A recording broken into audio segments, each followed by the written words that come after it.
Today I'm going to be showing you how to make a fun pop-out card in case you have somebody who has a birthday coming up, or maybe you'd like to send something for Easter or for Eid coming up next month.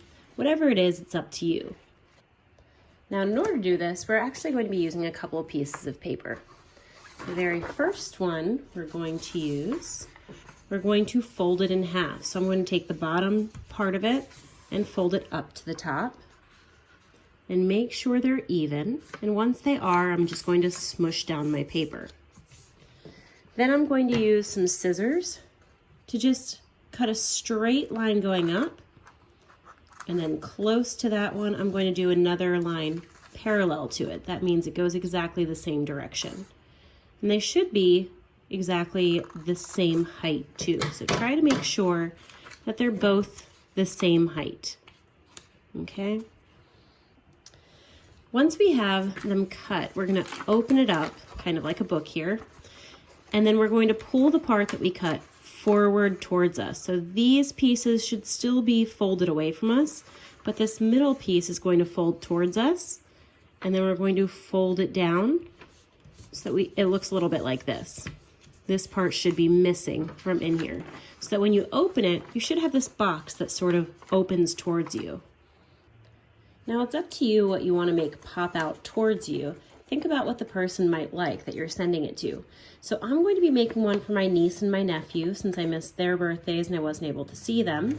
And I think for my niece, Clover, I'm going to be making a little cake to put on there. So I'm going to be using this piece of paper. I just took some watercolors and I painted the paper. And I'm going to draw this design on here. Now I'm going to follow the steps that I see on this sheet of paper here. So what I see first is this large oval shape. It kind of looks squished a little bit.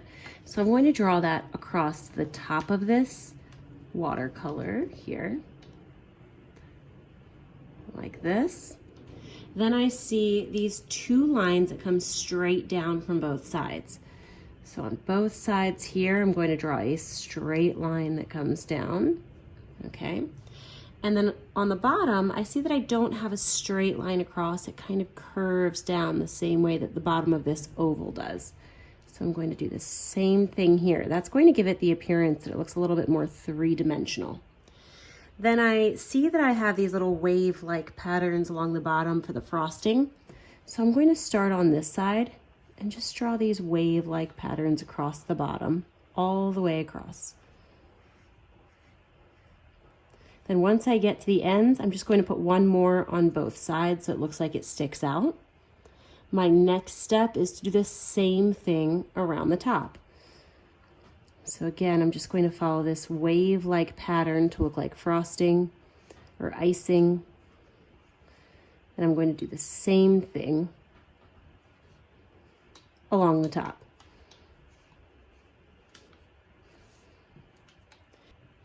And then lastly, I can put a candle sticking up in the middle. So this little candle might be black since I don't want to be able to see these lines through it, like this.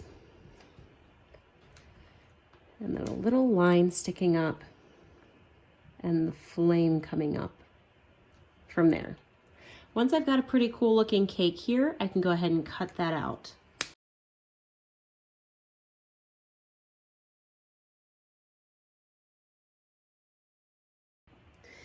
Now that I have this cut out and ready, I can glue it to the front of this box that I have here. So it'll sit in here like this. Now when Clover goes to open it, she'll have this little cake that pops out at her. Now there's another step to this card too, because it's a little bit strange in the front to have this piece missing here. So what I'm going to do is take a second sheet of paper, and I'm just going to fold that in half. So here's my second sheet of paper. I'll fold this in half just like the first one.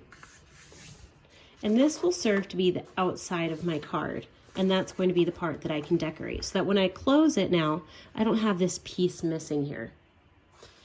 So when you go to glue it, you're actually going to want to put glue on this piece of paper, the part that has this little piece cut out, because you don't want glue to get anywhere inside here, because then your pop out or it might stick to the other piece of paper, and we don't want that to happen.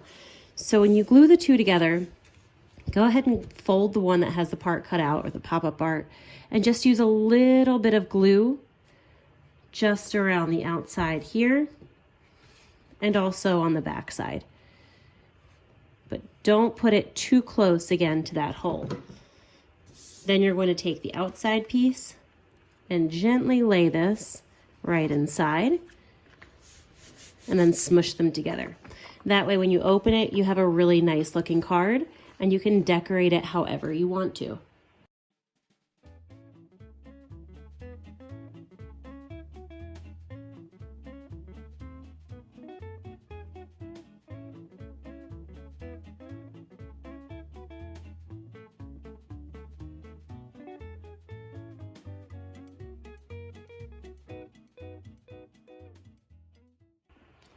So this is one way to make a card, and I'm going to show you another way for my nephew Aiden.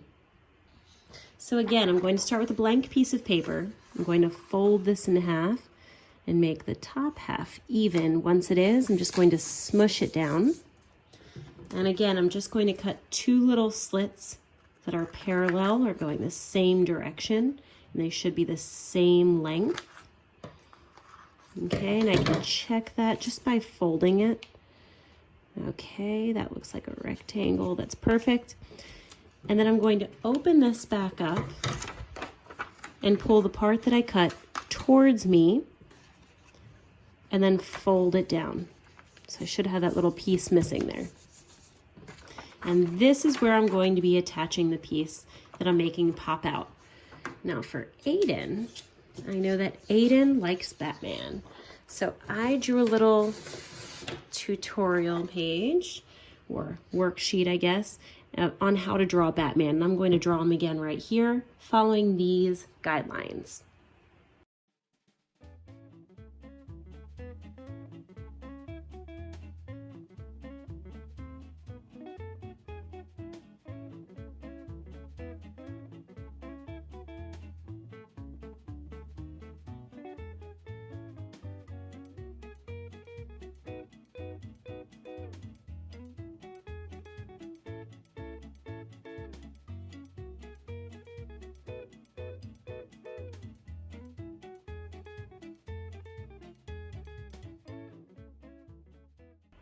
Now, just like before, I can add the second piece of paper over here on the outside of it and then start decorating it.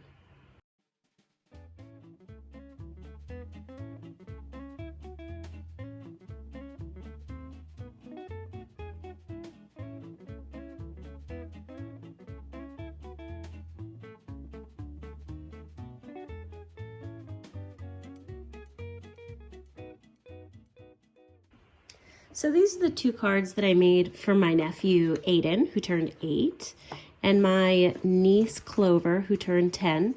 But you can certainly make any kind of card that you would like. We have Easter coming up soon, like I said. We have Eid coming up next month. Use this however you want to and make, an occasion more fun.